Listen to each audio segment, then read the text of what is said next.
Welcome to Face to Face. This is a show about change and about what's next. It's a show that wants to ask questions, peel back the layers of our average everyday experience, and go beyond scratching the surface. We interview amazing people with incredible ideas and stories who have done wild, weird, and wonderful things.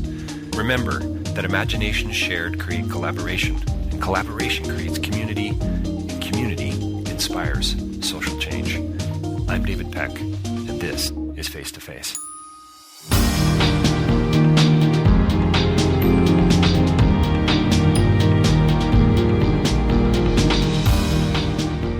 My guest today is Paul Young. He's the author of The Shack, a book that has sold a couple of copies, around 22 million, I believe, actually. It's been 105 weeks on the New York Times bestseller list, and it's about to be released in the next couple of weeks as a major motion picture. It's going to be in theaters, North America, March the 3rd, and I've got Paul on the show today for the next 40 minutes. So I hope you stay tuned. We talk about what it means to be human, actually, as corny as that might sound. But we talk about things like shame and authenticity and fear, and about loneliness and how we aren't alone, and that we were all created to be loved. Love is clearly a theme that runs through this conversation, without a doubt. And probably one of my favorite things is this idea of authenticity, and how we touch on this idea of the holiness of the other. And I think that's a really brilliant starting point for pretty much everything. Find out more about how the book was written, why it was written, how it's become a major motion picture, coming out on March the 3rd. The Shack is the book. It is also the film starring Sam Worthington and Octavia Spencer. How cool is that? And davidpecklive.com for more information about my podcasting, my speaking, and my writing. Rabble.ca for more podcasts there too. And stay tuned for Paul Young as we talk about The Shack. Well, welcome to Face to Face. We're joined by a very special guest today, someone who has been on Face to Face a couple of times now. I think this might be the third interview with our guest today. Paul Young is here today. We're going to talk about a whole lot of things, but most importantly, we're going to talk about the new film, The Shack, coming out in theaters March the 3rd. Paul, thanks for your time. I love being with you, David. You know that, but that's because I love you. You know. Thanks, man. That's gonna have an impact on where we head with our questions. I think 22 million copies sold.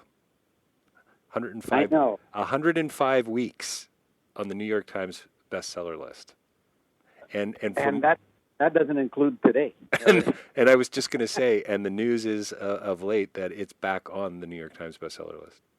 Yeah, it's climbing up there. It's at number 6 as of this week. So who knows? How funny is this? You know, you make 15 copies at Office Depot as a Christmas present, and you give them away, and you go back to work. And this is all, the crazy God sense of humor stuff. I love it. So really quickly, because we've got about a half an hour together here, Paul, and we'll probably do. Listen, we're going to do ongoing interviews, I'm sure. But give us the really sort of the I guess what it is. You're Canadian and American. Give us the Coles and/or Cliff Notes version of the story, and how now we're seeing this on screen. So the Cliff Notes are. I wrote a story for my kids for Christmas back the year I turned 50, and it was at the bequest of my wife Kim, who had said basically, would you just write something that puts in one place how you think, because you think outside the box, and that's what I did. I didn't feel healthy enough to do it before I turned 50. That tells you something. I mean, I come from a modern evangelical fundamentalist Protestant background. I'm so sorry about that, Paul. Well, it just meant that I had further to go than most people. And, right. So, gee, I wonder how many people we've already alienated on this interview. Oh, hang in there, folks, because I'm one of you. The people that get upset and alienated are usually my own people. So, right. Yeah, the work that it took to get to a place to be able to write this was long and arduous. The weekend that the main character, Mackenzie, spends in the shack represents an 11-year journey for me. And but I didn't want to write an 11-year book for my kids. Right. War and Peace in Oregon. That's right, yes. So I wrote it. I gave it to them for Christmas. Thanks, Dad. A book. Oh, yeah. Yeah, We'll get isn't right this on wonderful? Yeah. So, yeah. So it took them a while, but my friends were all over it, and they started giving it to their friends who gave it to their friends, and that started the whole chain reaction. Ended up in the hands of some guys in California who thought it should be a movie, and that started the conversation about actually publishing it. 26 publishers turned it down. Wow. So two of those guys create a publishing company. One volunteers to books out of it at night because he's putting in people's sprinkler systems during. So, That's fantastic. it's Yeah. just this wild, crazy thing. I'm working 3 jobs. I'm cleaning toilets and shipping out watering tips. All this. The storyline is fundamentally human. That is, it involves loss and love, Nice. and which all human beings experience. This is what we have in common. Other than the depths of our humanity, we all know love and loss. And it's a story about a man who loses a child.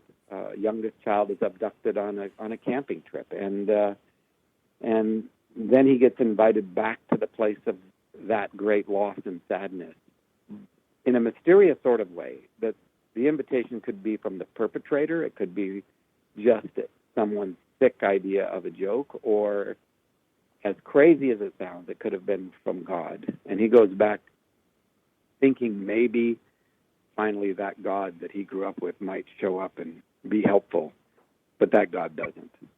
And in that, I'm trying to make this real basic statement for my kids. I don't want you growing up with the God that I grew up with, because I don't think that God exists. That God never showed up and was never helpful. But I do want to introduce you to the character and nature of the God that I did meet and who did show up and heal my broken heart. So that's it all unfolds inside of that. Mackenzie's the main character. He's dealing with his loss and his questions, and they're very human questions. I think that's partly why the book has had such an impact, and I think the movie will too, is because it's not a religious story. It's a story about relationship, and that relationship is not only about how we deal one with another, but also about our faith and how do we deal with that in the midst of losses. I've heard you say before that the shack. I'm not trying to reduce what you say to just phrases, but you've said quote it's a conversation about God that isn't religious.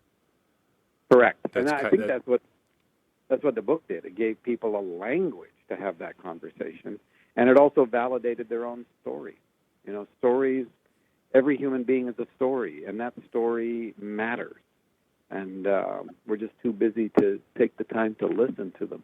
Well, and Paul, and isn't the reality that we don't, most of us, even if we don't believe in God at all of any kind, shape, or form, we have this understanding of some kind of as a friend of ours would say, a faceless, austere omni-being, this entity with a big stick.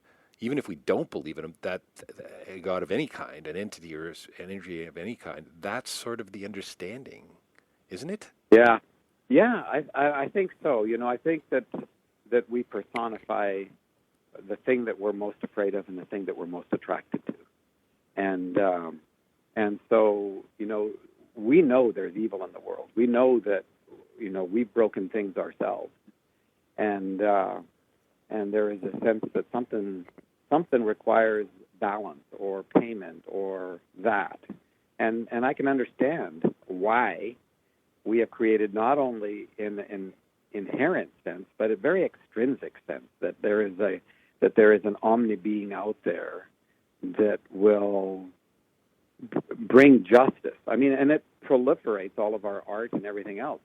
We want justice, but we don't know how to deal with the whole love side of things, and right. So we create the sense that our attraction is to something bigger than ourselves, something more beautiful than ourselves, and or more authentic, and we're driven in that direction. But at the same time, we're so full of shame and so surrounded by a performance production society that our values connected to that we just transmit that on to any sense of faith that we have.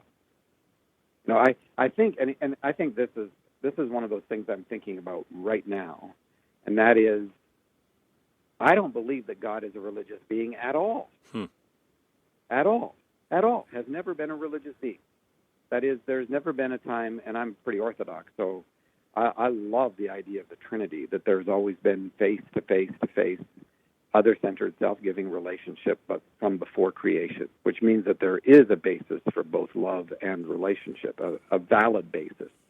And so, with that in mind, I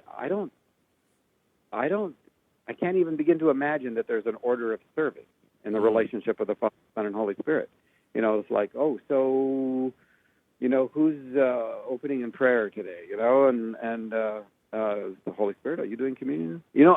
Right. The whole idea is bizarre, But what that means is that every form of religion that exists on this planet is something that we have brought to the table. Right. And what's profound about that, it means that history is a story of how God climbs into and accommodates what we have brought to the table, and by joining us in those things, whatever religion that you happen to have a persuasion toward, whether it's even the faith of atheism, which is dependent on the concept of God, right? So whatever it is, and whatever your practices are that have come out of that, God climbs into it in order to destroy anything that is not true from the inside out. And I think that's the story of Scripture, right? I think it's a whole new way to look at Scripture that kind of now makes more sense. Well, and I don't want to. I'd love to talk about the film. I got to see it yesterday. It was a real treat to see it with about a VIP screening. Come on, how cool is that, right? In Toronto. So, I don't want to say. Sorry, say again. How did you get there? What's that? I said, how did you get invited? Yeah, exactly. I had a bit of a connection. Invited, so it tells me something about you being you're a very important person, brother. So thanks. So I don't want to talk too much about the film because we don't want to, we don't want to give it away too much. But I do have a couple moments that I want to bring up. But before we go there, you said something just a couple of minutes ago where you said, it's a film or it's a story. I think you were just talking about the book before the film. And the film, I think we can say the same thing. It's about it's about being human. It involves loss and love. How come it took you? You say it was an 11-year journey. That got you to the place where you could write the book. How come it took you so long to figure out that you were loved? Oh, because I grew up in a religious environment. So I had a very angry father, and I was firstborn, and experienced sexual abuse as a child, and both inside the tribal culture I grew up, and then inside of boarding school. And so my concept of God was very much wrapped into performance approval. And so I wasn't loved for who I was. I was always loved for what I could do, right. Produce. Right, nice. Perform. Yeah. And so, when the whole world tells you, and you've been telling yourself because of so much shame in your history, that you're a piece of crap, and then you have a theology that comes along and tells you the same thing, that the truth of your being is that you're a piece of crap, you're kind of trying to build something out of a swamp or quicksand. And it's only good as fast as you can build something before it sinks. And so you have this perpetual cycle that's always based on your ability to perform. And that's where the metaphor of the shack comes in as something deeper. It's the house, the broken heart of a human being, where you store all of your addictions and you hide all of your secrets, and you don't want anybody in there because you're terrified that they will look at you with the same disgust that you see in the mirror. And so all of those things are impediments to any concept of knowing that you're loved. It took me 50 years to wipe the face of my own father off the face of God, let alone deal with the theology that told me that God the Father was this omni-being that Jesus came to save me from. And I couldn't perform well enough to get any kind of sense of approval or affection that was lasting. So I had a lot of crap to work out. And so in the film, I think it's Octavia Spencer who says at some point that it's and she's talking about healing. It's about the quote is a bit of time and a lot of relationship. On relationship, yep. Yeah, see, and here's another concept that goes back to my view of God, is that I don't believe God was ever alone. Right. And I don't think aloneness has any part of how we're created in the image of God. So any sense of aloneness has to do with the darkness that we brought to the table. And that's why relationship matters. We're designed for it. We're created inside of it. And it's absolutely essential if we're going to be exposed, if we're going to experience the gift of exposure and come to healing. I got to say, just to shift gears a little bit, and then I'm going to ask you a way more serious question. They're all serious questions, by the way, Paul. Okay. The Gideon Bible scene is hysterical. Oh, it's in the book. I put it in the book, and I put it in the book because it is hysterical, and it was such a light touch, and I love the way they did it. I don't think they could have done it any better. Yeah, it's good.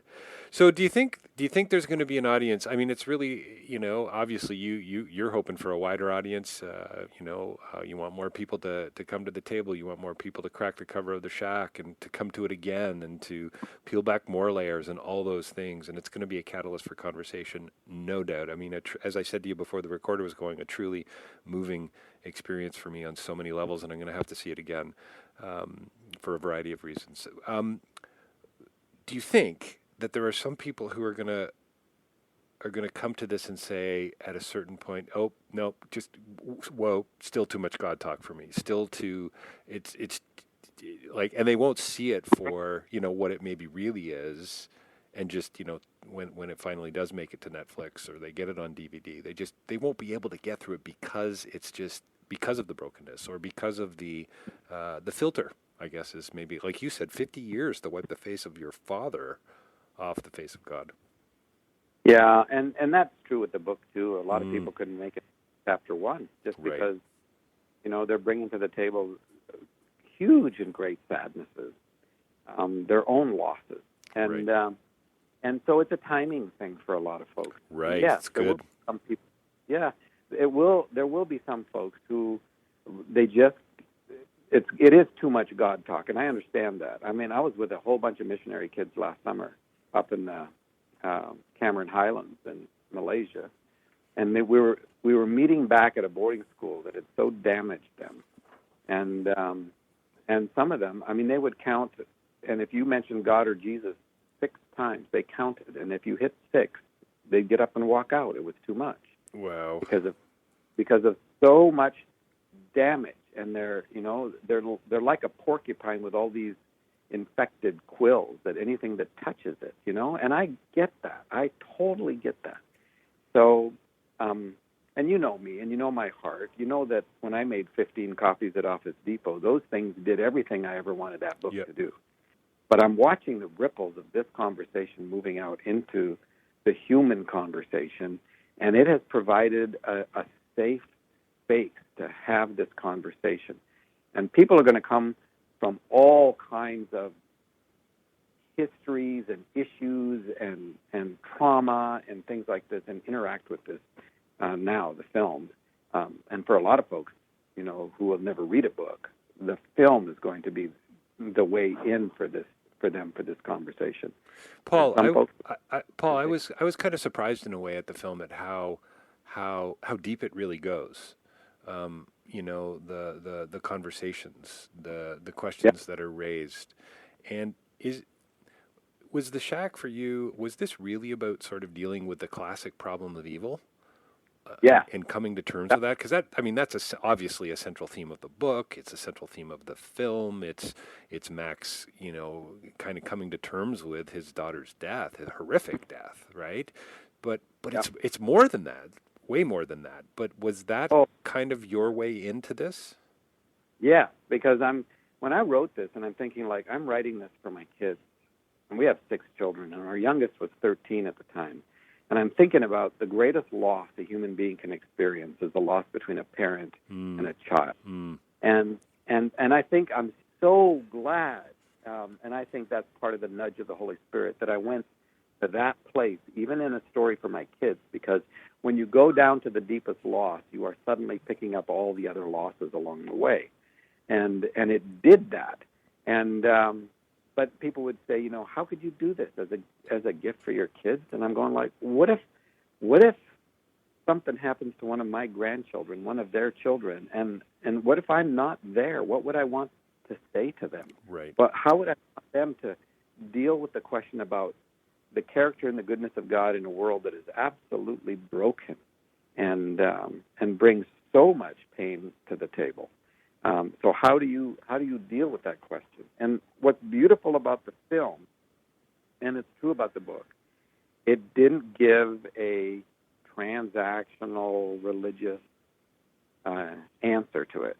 Right. It pushed you into the mystery of relationship, into the goodness of God, into a high view of humanity, and it gave space, but it told you you're not alone in this. Right. You'll never be. And the mystery of relationship begins to become the framing of the question, which changes it completely. Well, I would imagine people are going to find it difficult on a variety of levels to get through. Some will find it, wow, this, they'll watch the film and they'll have a certain experience and they'll have a conversation about it and so on and so forth. But I think some will find it, and I think even after all my years and my history, and mine pretty well too, it's kind of confusing still. Hang on a minute. Yeah. Hang on a minute. Octavia Spencer, which, by the way, is utterly brilliant casting. Utterly brilliant. And there's a couple scenes with her that are just absolutely magical. And for the listeners out there who are going to go see it, remember the flour cooking, baking with Mack in the hands. Yep. Maybe my favorite moment in the whole film. Brilliant casting. So, but it's confusing, Paul. It's confusing in the sense that, hang on a minute here. This isn't God. What are you what are you doing to me, right? How many times in your life have you ever changed without being in some sense of a confused state, Fair enough, yeah. So when everything's going great and everything feels like it's under control, we don't change. We don't go deeper. And so anything, I love the fact that it creates this, what's the phrase? Well, there's a disconnect there. There's a tension. This isn't what I've been told. This isn't what I've been taught. This isn't my understanding. Cognitive dissonance, yeah. That's the phrase. And you experience it, but you get sucked into the relationality of it. And before your head can even kind of set up its boundaries and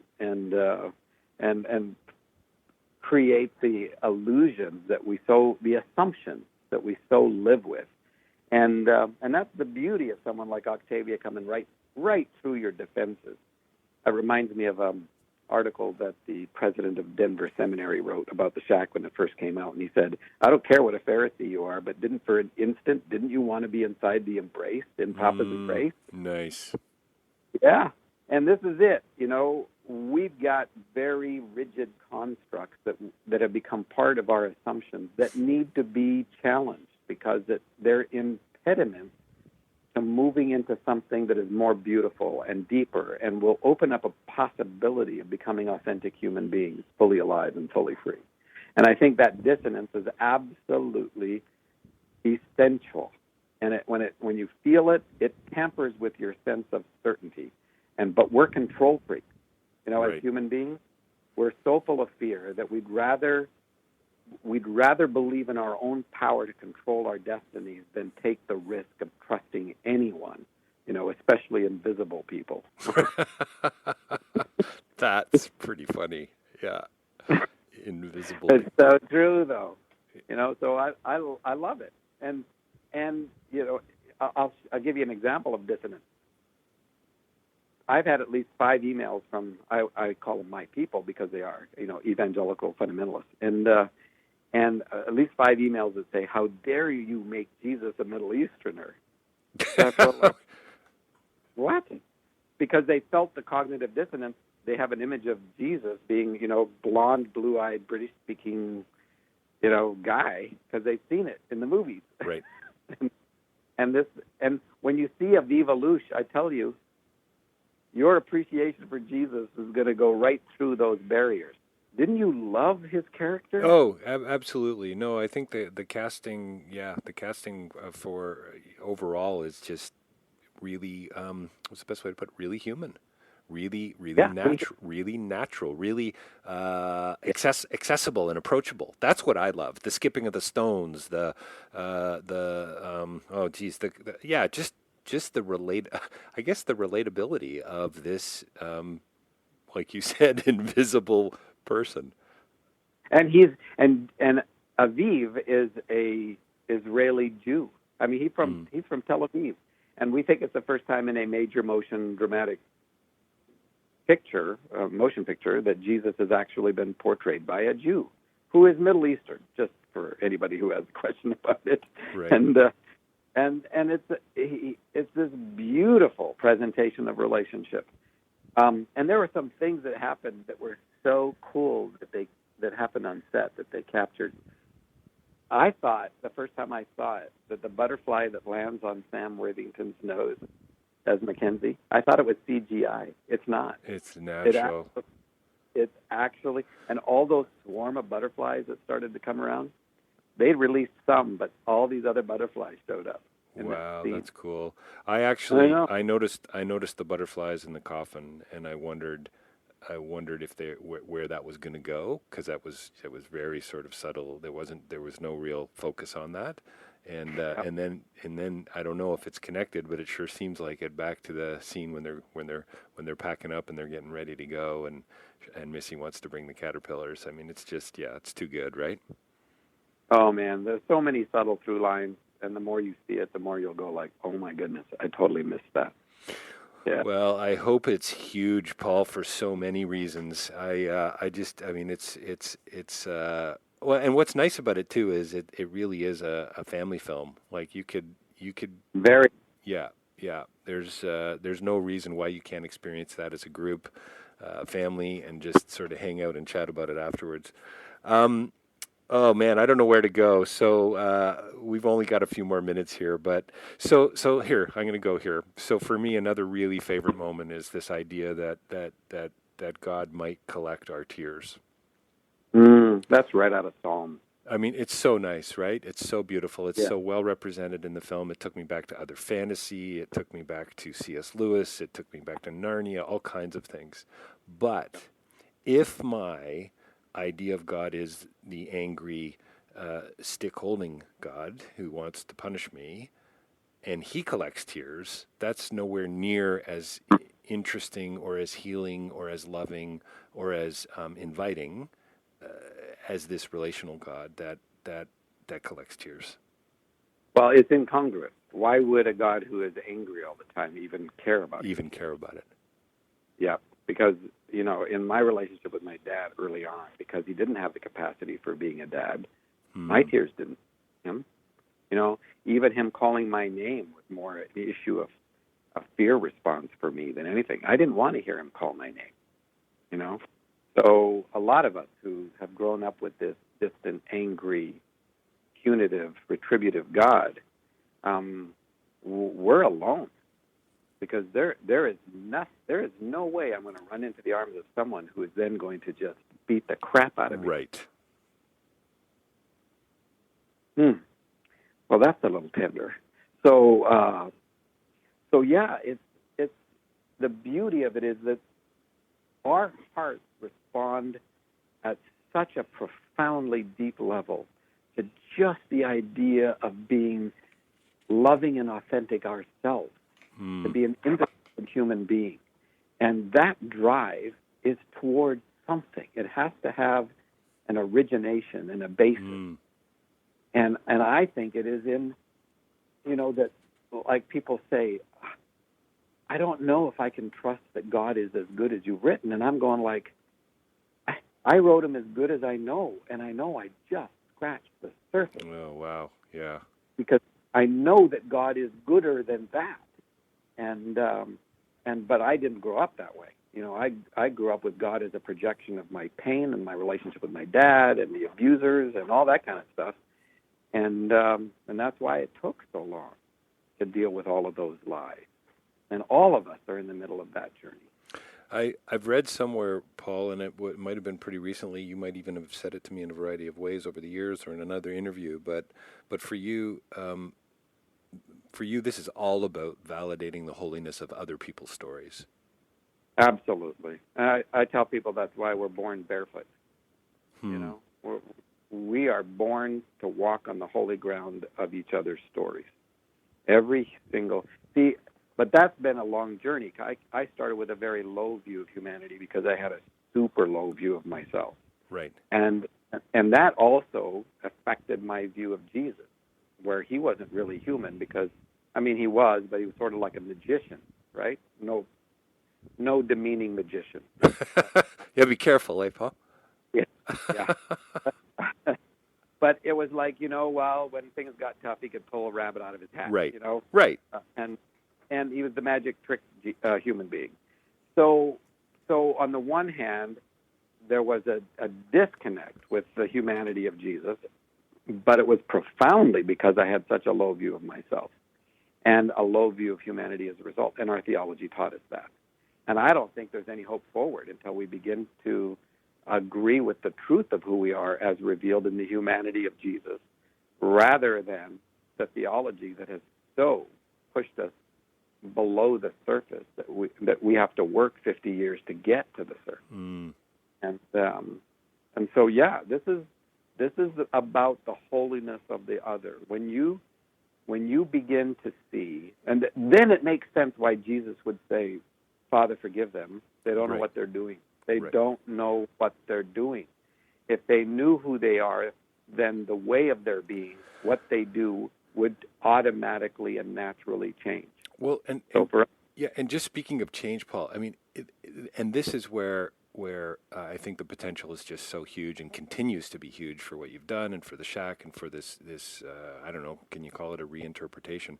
But it changes everything because you kind of have to come back to it, or you have to at least be willing or open to come back to the story and say, oh, okay, well, if that's the case, take almost like a Socratic approach and say, well, if that's true, then what? Yeah, exactly. Right? And how about all the... Because, there's inherently all these confrontations throughout the whole show, throughout the whole movie and throughout the book for sure. And that is about my unwillingness to forgive or take steps, or my judgmentalism. If there's anything that will confront us, it's my need to control the universe and make judgments over the other, rather than begin to see the other as this profound creation that is made in the image of a God who is a relational being who is only good. That goodness is the truth of their being, whether they know it or not. That is, even in my relationship with my dad, that is what has opened up the path toward even the possibility of something better than we had. And that is because I have begun to see him according to the truth of who he is, not according to the way that he has been, which has been an expression of his own damage and his own shame. And I know where he came from. I know what was done to him as a child. And so, you'll see that scene with Sophia, the wisdom of God, and it is so confrontive. Yeah, she's terrific. She's terrific, by the way. There's I believe I think it was Octavia Spencer who says to Mack at one part, you quote, your problem is you don't think that I'm good. Close quote, right? And that's kind of the what I'm saying, like that changes everything. If you start with that as a premise, you're kind of screwed. But if you so in a sense for me, it's a bit of a philosophical. It's profoundly theological, but it's also a philosophical shift here because we're talking about knowledge. We're talking about what we know and how we know. Yep, exactly. So it covers it, and it talks about ontology. So you're not dealing with just epistemology. You're dealing with ontology and theology, which are, and it's all philosophical. It's all about how we understand who we are in this universe that is a weaving of both things beautiful and things dark. And so, is God a yin yang? Is he a dualist? Is he part good, part bad, part light, part dark? That there's no comfort in that. There's got to be something more, or else everything loses its sense of meaning. And now you're back to some really fundamental philosophical Yeah, questions. sure. Well, I so love, and just before we wrap up and tell everybody where the film's going to be and when and all that. Oh, and by the way, your cameo was utterly astounding. It was brilliant. little Reduce fact me right reduce me to tears, Paul, in a matter of seconds. Oh, It was awesome. Yeah, I'm so glad somebody came over to me before the screening and said, "Hey, watch out for this scene because I think Paul's got a cameo there." Yep. Oh, it was awesome. I think it only took 5 takes to walk through a scene. Oh, that's so funny. Yeah, very Hitchcockian of you, actually. That was actually Gil Netter's idea. Oh, was it? Yeah. I was thrilled. Fun. The line "love leaves a mark," and I don't know if it was around the same, but the idea that we were created, that we're here to be loved. Man, it's one of the. I'm getting shivers just as I think about it. I don't get out of bed in the morning that way. Certainly not every day. And no, and a lot of us don't. I think the most of us don't. But the resonance of that so deeply impacts you, and then you start seeing it everywhere. You see it, Paul. You see it everywhere, man. You see it in the lineup at the store and on the bus, and when your train's delayed, and it's just the implications are astounding. Yeah, and we live in a world that is so generated by fear. All of our institutions and systems and our divisions and all that, and fear is always related to trust or control. And I love the First John stuff that says, to the degree that fear exists in your life, to that degree you don't know yet how much you're loved. Right. Which is what that conversation is about. A bird is designed to fly. You were designed to be loved. You were created to be loved. But pain is a way of clipping our wings so that we forget we were ever created to fly. Yeah, it's good. What? So tell me real quick, because we got to wrap it up. So I hear you're going to be at the Museum of Modern Art in the next week or two. Tell me, use that as a story to lead into the March 3rd. Is it a worldwide release? Is it North American? What's the word? It's North American, and then they've got an international release dates, for other parts. But on February 28th, they have the red carpet premiere. Nice. in New York, and that's the one you're talking about at the Museum of Modern Art. Which, how fun is that? Like, how cool. It must seem so surreal to you, and you had mentioned to me too, just last week, you were doing a bit of a press junket, 60 interviews in a day about the film and the book and all things The Shack related. Yeah, totally, and it's so fun. It is. That's awesome. It is. It's just fun. How cool. And part of it is probably because I have no idea what I'm doing. So it's like, when you learn to live without expectations, everything's a gift. Well, the beauty is if you don't go on to write another bestseller based on your cameo, I think you got a future in acting. If they need kind of a little older, middle-aged, balding lady, that guy. That's right. You'll be perfect for the role. It's Paul, what a delight chatting to you about the film, and once again, we barely scratched the surface. I hope everybody goes to see it. It's a beautiful, moving film, and coming up in Toronto, March 3rd release, or at least North America, March 3rd. Look for it everywhere. Listen, you've left a mark, man. It's huge. Oh, brother. How cool is it that we get to participate? All of us are leaving a mark. I have 9 grandbabies and a 10th on the way.